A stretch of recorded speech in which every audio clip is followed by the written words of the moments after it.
Hi there, my name is Michelle, and it is another episode of Indie Author Blueprint. Today we're going to be talking about choosing a publishing platform. I'll be covering a lot of specifics coming up in future episodes, but for now, let's talk about the basics of publishing platforms. First, it's important to know that when you're an indie publisher, you are the publisher. We're talking about a platform where you will release your book, but these are not publishers. And I've heard people mistakenly call some of these publishers, like Amazon is not my publisher, even though they might own the ISBN if you didn't register one yourself, but you are still the publisher. They are a distributor. They're helping you get the book out there. They're helping you get it printed, but you're the publisher. So when you go within a self-publishing company, where they do all the work for you and you're funding it, then they're going to put their name on it as the publisher, and they're going to be kind of the gatekeeper because they're going to manage the process even after the book is released. But we're talking about indie authors, and so you are the publisher. Choosing the right self-publishing platform for you, and when I'm saying self-publishing platform, I mean the place where I upload my book, because how in the world do I get it on Amazon and in these online bookstores? How do I do it? Well, this is a critical decision because it can significantly impact the success of your book. With numerous options available, each offering different features and services, it's essential to evaluate various factors to determine which platform aligns best with your goals and your needs and your resources. Now, I'm going to go with the basics here, and in future episodes, I'll get into some of the other options, because I always tell people when you're starting out, you need to start out with the basic. You need to start out with the easiest one to use, and you need to start out with the one that's the most friendly for somebody who's really new to the whole process, because there's a lot of terminology and things that we learn when we go along with it.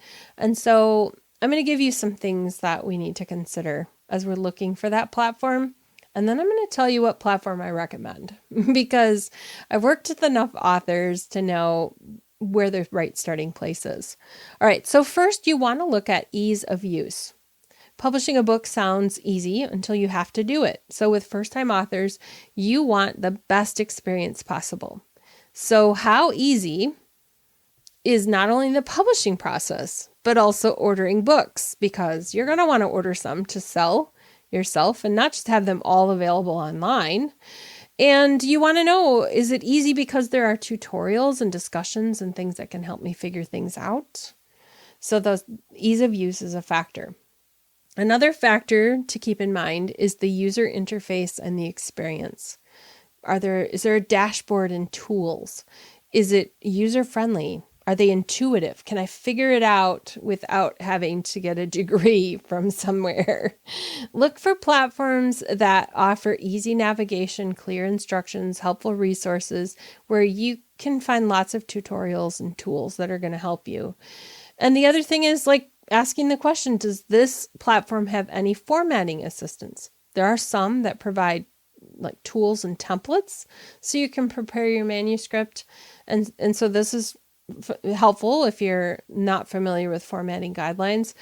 Even when I design a cover in another, I design in Adobe, I still use a template for one of the platforms. I download it, put the cover I designed into it, and then it goes to them.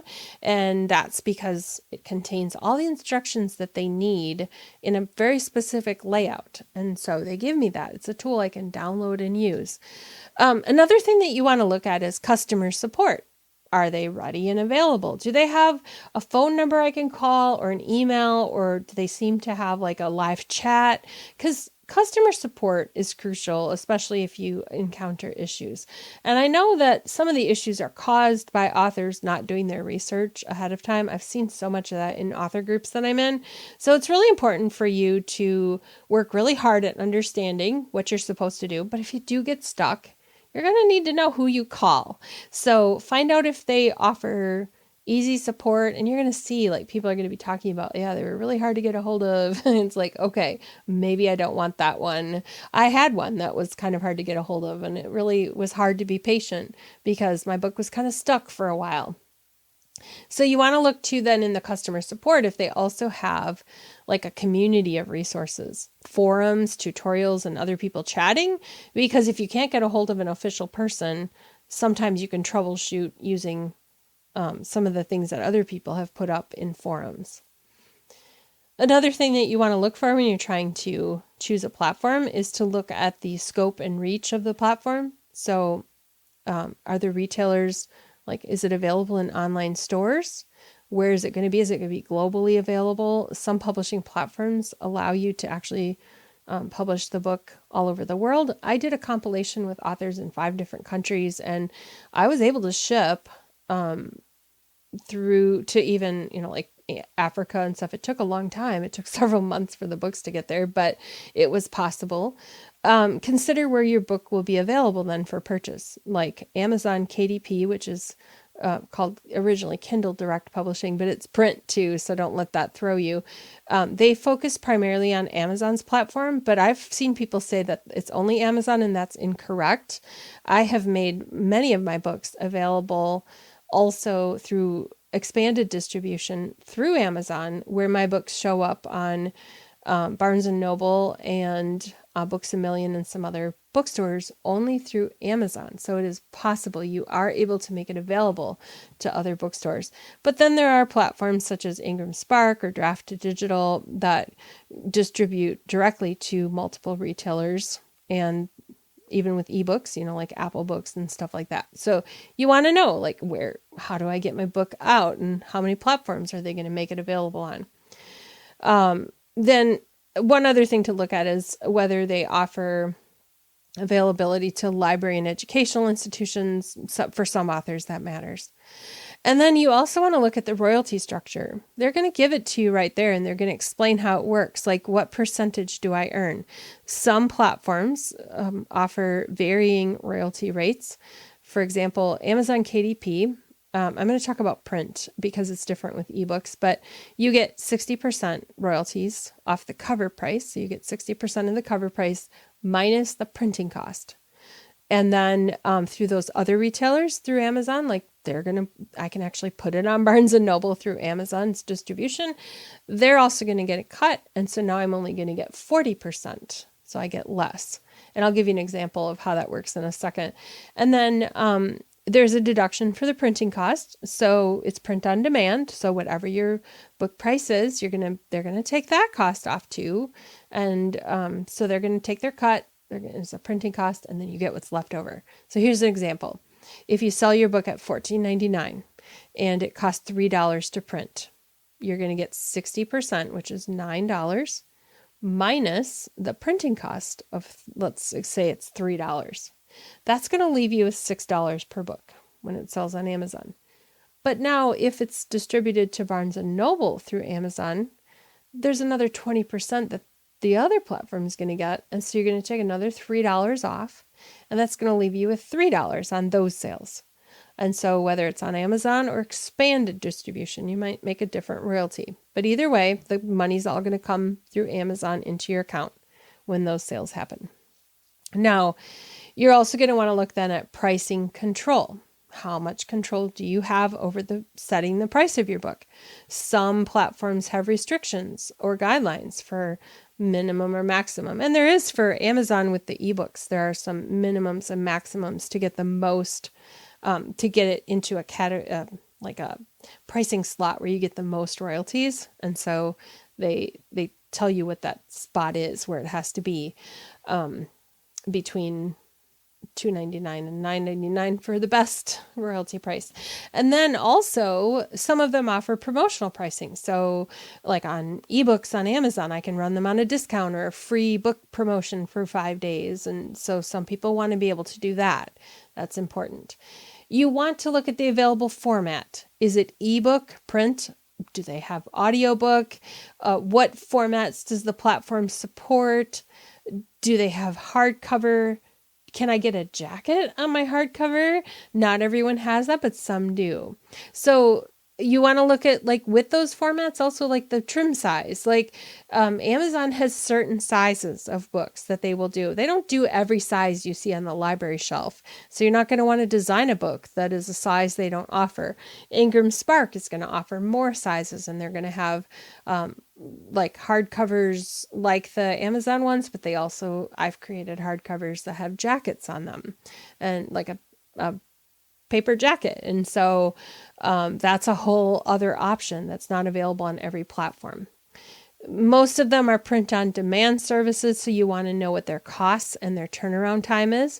For example, when a customer buys a book on Amazon, they get it within a few days, but when I want to get those discounted author copies, it takes about 2 weeks before they're printed and they arrive to me.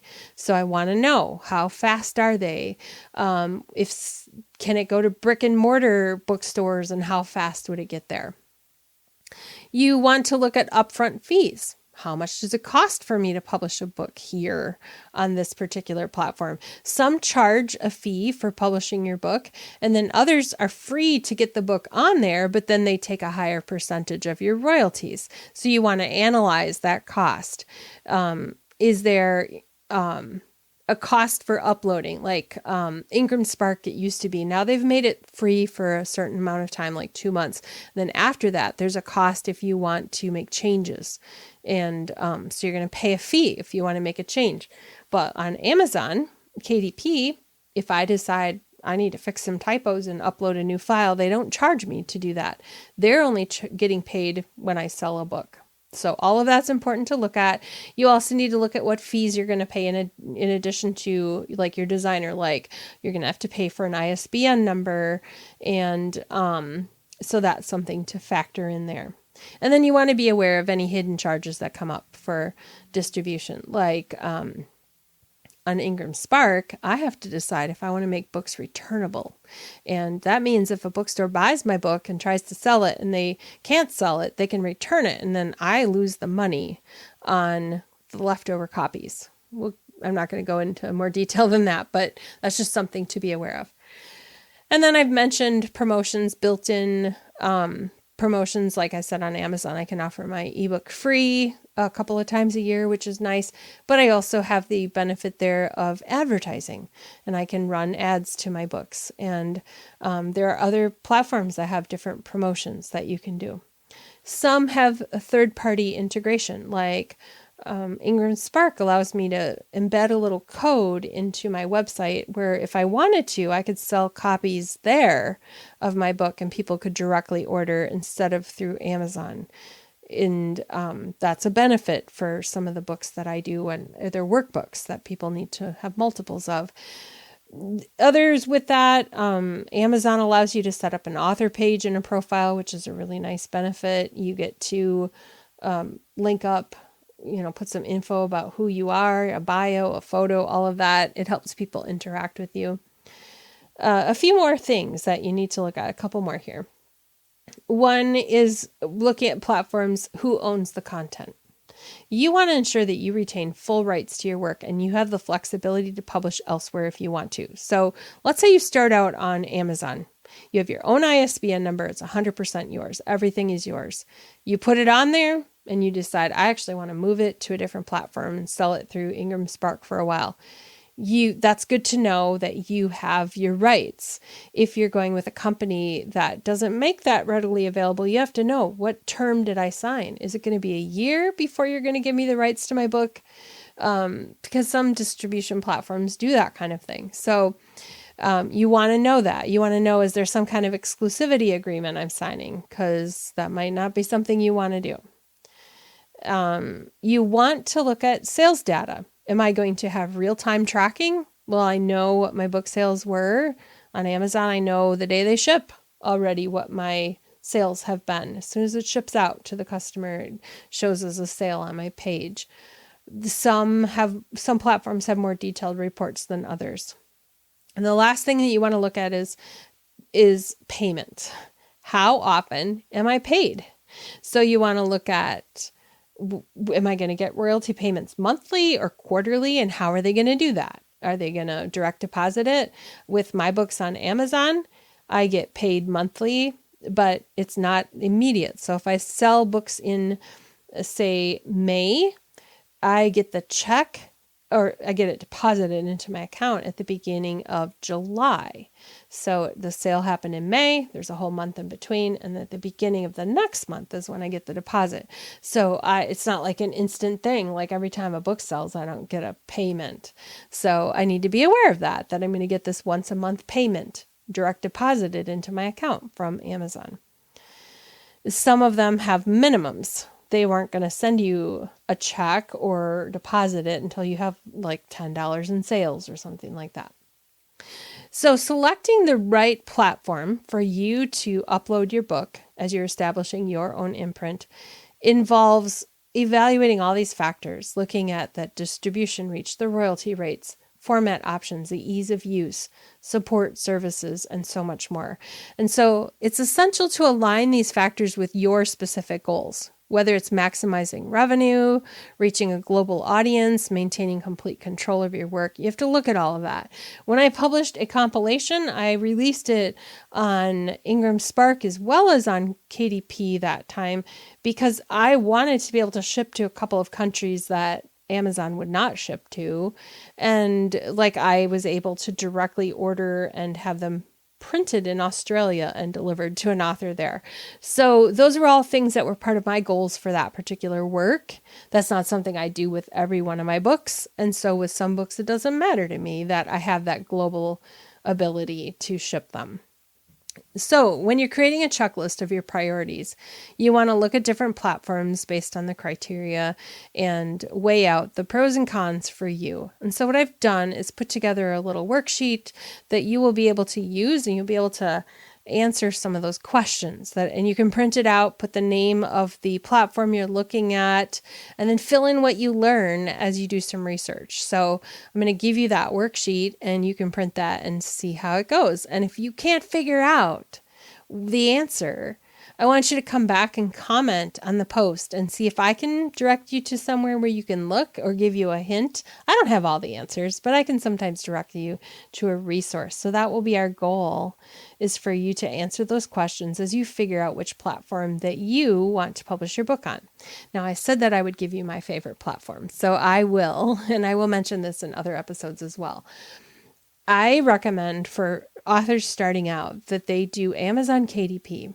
And you will hear lots of coaches tell you need to go wide, they call it. You need to do KDP and you need to do Ingram Spark or Draft to Digital or some other one in addition to that. And what I'm going to tell you is that I would 100% tell you with your very first book to just do KDP. It is overwhelming. I've seen too many authors want to do all of it. They make mistakes. They accidentally publish the book when it wasn't supposed to be released yet because the platforms have different methods. One of them, you have to submit it and then you can tell it when it goes live. And the other one is the opposite. As soon as you submit it, it goes live. And it's so stressful to have all of those pieces. And there's just more to learn on other platforms where it's more stressful because they don't just give you the info so easily. So I recommend that people do expanded distribution and that they do Amazon KDP because it gets on some of their favorite online bookstores. In addition to Amazon, you get better printing prices for you to buy your copies. The shipping is cheaper when it comes to you on there. The platform is easier to manage, and you end up, I think when I look at my sales, so many of them are on Amazon. Almost all of my sales come through Amazon, even when I release on other platforms. And so when I go through all that work, I just want it to be where it's easy and where most of the sales happen. And so if you start getting into the other things and it's your first book, you're just going to complicate things for yourself. So if you're researching one right now, I encourage you to go to Amazon KDP. It stands for Kindle Direct Publishing, and look at all the print and ebook options they have on Amazon KDP as you begin your research on your platform. Thank you so much for being here today for Indie Author Blueprint. In the next episode, I'm going to be talking about the things that you can do yourself and the things that you need to hire somebody else to do.